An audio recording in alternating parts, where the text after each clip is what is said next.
¿Cómo están? Bueno, el tema que me toca en este Talks es Cristo presente en la lucha contra el pecado. ¿Qué tema, no? Cristo presente en la lucha contra el pecado. Hace unos años atrás estábamos con un grupo de jóvenes, aproximadamente entre 10 y 12 jóvenes, y surgía una pregunta, y la pregunta era, ¿se puede vivir sin pecar? ¿Es posible, ustedes conciben vivir los días que siguen sin cometer pecados, sin pecar, sin errar al blanco, como conocemos el concepto? Y entre este grupo, la mayoría o más del 50% de los que estábamos ahí, lastimosamente decían que no, que ellos no concebían su vida sin cometer pecado, o no veían su vida de acá unos días o las semanas siguientes sin cometer alguna acción inmoral que vaya en contra de lo que Dios habla o lo que Dios dice y dijo. Entonces yo no sé si mi respuesta acerca de que sí se podía vivir fue por convicción, porque en realidad si yo me pongo a pensar, yo también vivo una vida de pecado. El apóstol Pablo dice, hay un mal que mora dentro mío, hay algo que está en mi naturaleza y no podemos ocultarlo, sino que necesita ser expuesto. Pero presentamos este diagnóstico como una base que esta generación está atravesando.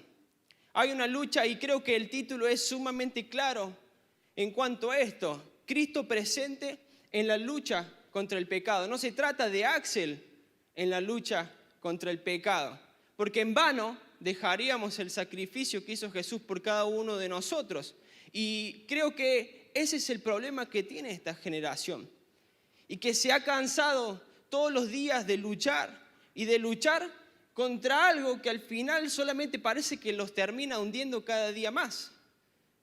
Que nos levantamos, y creo que comparten esta emoción junto conmigo, de que nos levantamos eufóricos y diciendo este es mi día, este es el día en el que yo voy a dedicárselo al Señor, y toda mi mente y mis pensamientos, y automáticamente sale el versículo, Señor, te entrego mis sentidos, todos mis sentidos sean alineados a la sincera fidelidad, y después la primera cosa que nos sucede automáticamente sale esta naturaleza dentro de cada uno de nosotros. Y por mucho tiempo esto pareció ser una lucha, como hace unos tiempos un hermano de la iglesia decía, pastor, no sabe, anoche estuve una lucha ahí, cabeza a cabeza con el diablo, casi me gana, pero al final terminé ganándole la batalla. Pero nunca vamos a poder ganarle a esta naturaleza sin entender que ya fue vencida por Cristo y que a nosotros solamente nos queda disfrutar de esta realidad. Entonces, a partir de este diagnóstico que tenemos de que vivimos en una generación en la cual el pecado es redundante, en la cual debemos comprender de esta manera, así como heredamos el pecado, debemos comprender la profundidad de la caída. Muchas veces minimizamos el pecado y no quiero que se malinterprete porque el pecado ya fue vencido. Pero muchas veces estamos en postura chill, en postura de ahí decir, bueno, no pasa nada. Caí una vez, ya está, no pasa nada, la próxima oramos, hacemos un par de rezos más, un par de Ave Marías y algunas cosas más y estamos de vuelta en el ruedo. No debemos minimizar el pecado, no debemos minimizar la caída, porque cuando nosotros logramos comprender la profundidad de la caída, esto debería llevarnos a abrirnos a la magnitud de la gracia que recibimos en Cristo. Si no menospreciamos qué significado tiene el pecado de nosotros, va a ser mucho más profundo el entendimiento de la gracia, que no es un libertinaje para poder vivir una vida pecando y que bueno, cuando nosotros queremos echamos manos de la gracia y total el Señor nos salva, el Señor dispuso su gracia, sino que cuando hablamos de realidad hablamos de un fundamento, hablamos de un lugar en el cual nosotros habitamos en principio para ya no vivir conforme a nuestra realidad, sino vivir conforme a la realidad de Dios. Entonces, quiero que puedan visualizar conmigo en su mente estas dos realidades. Una realidad que se basa en nuestra propia justicia, en nuestro propio conocimiento acerca de lo que está bien y de lo que está mal.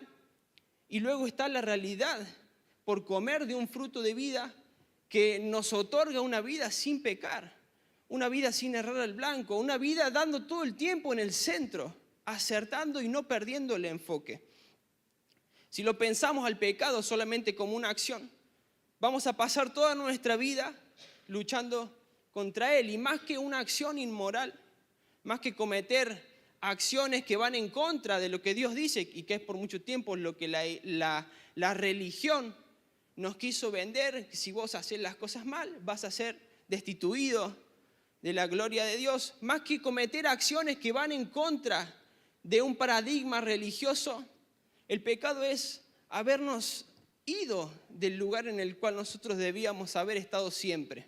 El pecado es habernos salido del poder vivir una vida en fe, poder vivir una vida en victoria, poder vivir una vida en poder, poder vivir una vida sustentada por la gracia. En la palabra aprendemos en 1 de Juan, capítulo 2, verso 1, y me gustaría leerlo en esta versión, que es la versión de Mesas, porque está bastante interesante. Dice: les escribo esto, queridos hijos, para guiarlos a salir del pecado. Pero si alguno, o sea, hay un diagnóstico, hay una realidad, hay un pecado que mora en nosotros. Y Juan nos está invitando a salir de este lugar. Y no solamente a salir, sino a salir corriendo, como vamos a leer más adelante. Pero si alguno peca, tenemos un sacerdote amigo ante el Padre, Jesucristo, el justo. Él fue el sacrificio por nuestros pecados y resolvió, decirle al que tenés a tu lado, resolvió el problema del pecado, no solo el nuestro, sino el del mundo entero. Y sobre esta palabra estamos edificando en estos días, sobre un diagnóstico que puede ser devastador, pero hay una realidad a la que fuimos injertados que es aún mayor que la que nuestros pensamientos puedan tener de nosotros mismos. Pero esto nos va a quitar de convertir a Dios como un cómplice, de convertir a Dios como una persona que solamente alguien que es cómplice es alguien que lo usamos de acuerdo a nuestro propio modo o conforme a nuestra propia necesidad. Entonces, cuando yo necesito de esa persona, ahí se convierte en un cómplice para mí. Entonces, Dios no es cómplice del pecado. Dios es totalmente lo contrario al pecado. Quien mora en el pecado no mora en Dios, no habita en la plenitud del Hijo. Entonces, hay una frase que esta generación ha tenido como un postulado o como certeza en su vida, y es esta frase que seguramente la debemos conocer todo: el fin justifica los medios. O sea, no importa cómo lleguemos, si rotos, si destrozados, como hablábamos recién, no importa cómo llegamos, sino que lo importante es llegar. Y me gustaría cambiarla o dar la vuelta a esa frase, porque cuando nosotros decimos el fin justifica los medios, estamos hablando de que todo tiene que ver con nuestra propia justicia, con nuestro propio pensamiento de acerca de cómo llegamos a cierto final, a cierto lugar. Pero si damos vuelta a la frase y en vez de decir el fin justifica los medios, y decimos el medio es el que justifica el fin, lo ponemos a Cristo como centro, como la justicia plena de cada uno de nosotros, que Él es el único que nos puede otorgar vivir una vida sin pecado. Él ya lo venció, Él ya no está esperando o dándonos todo el tiempo pruebas para que nosotros lo venzamos, sino que en esta realidad que es poderosa y que, como aprendimos al principio, es una realidad real, certera, que no es ficticia, que no es una utopía, que no es una realidad, bueno, para algunos, para aquellas personas que son hijos de cristianos, sino que es una realidad para aquellos que deciden ver, que deciden comprender, que deciden ir más profundo en este entendimiento. La vida cristiana es un asunto de enfoque. ¿Cómo está nuestro enfoque? ¿Cómo está nuestro algoritmo? ¿Cuáles son los resultados de búsqueda que estamos teniendo en esta sociedad que todo el tiempo está queriendo meternos ideologías, vientos de doctrinas? ¿Cómo está nuestro algoritmo? Hay una historia breve que quiero contarles que se trata de un perro blanco y un perro negro. Había una persona que tenía estos dos perros y los hacía pelear los fines de semana y levantaba apuestas en cuanto a quién ganaba. Entonces todas las personas iban y el fin de semana ganaba el perro blanco. Entonces todo el próximo fin de semana le iban a ir al perro blanco porque había ganado ese fin de semana. Entonces el próximo fin de semana se daba de que ganaba el perro negro. Y así sucesivamente era que un fin de semana uno y un fin de semana otro. Y una persona interesada en saber cuál era el motivo por lo que sucedía esto, el dueño le dijo, está bien, te lo voy a decir, pero no se lo cuentes a nadie. Cuando yo quiero que gane el perro blanco, es al perro que esa semana lo alimento, le hago un buen descanso, le hago un plan fitness y le otorgo una dieta para que el perro el fin de semana rinda conforme a lo que yo quiero. Entonces el otro perro lo que le hago, él lo pongo a mirar series de Netflix, él lo pongo a todo el tiempo estar ahí scrolleando y scrollea y scrollea. Y su tiempo en pantalla ya supera las 10 horas por día.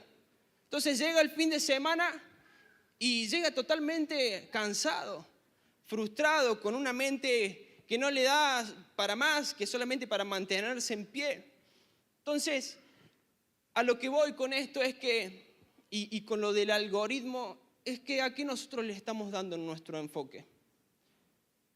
Porque repito, y puede ser, o les puede parecer repetitivo y es la intención, Cristo está presente, no es algo a futuro, no es una realidad utópica, es una realidad eficaz y eficiente para personas que se dejan moldear y que dejan que Cristo pueda hacer a través de cada uno de nosotros. Si queremos intentar pelear contra el pecado, lo único que va a producir en nosotros es frustración.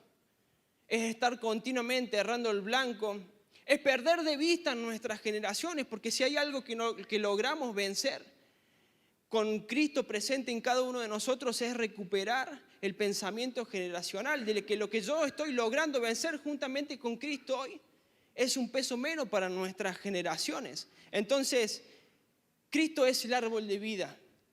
Cuando José estaba frente al pecado, hay algo muy importante que hizo, es correr, es salir de ahí, es huir. Él no es que tenía fuerzas por sí mismo, al contrario, yo creo que salió corriendo porque sabía y conocía su debilidad.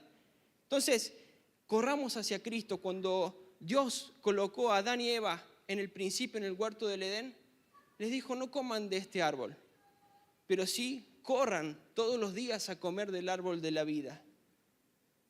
Como conclusión, el llamado es no miremos más el pecado como una simple acción contra la cual debemos pelear cada día. Enfoquémonos en vivir al Cristo presente, en discernir lo que es de Dios y en abrazar la gracia abundante que supera la caída de Adán. Muchas gracias.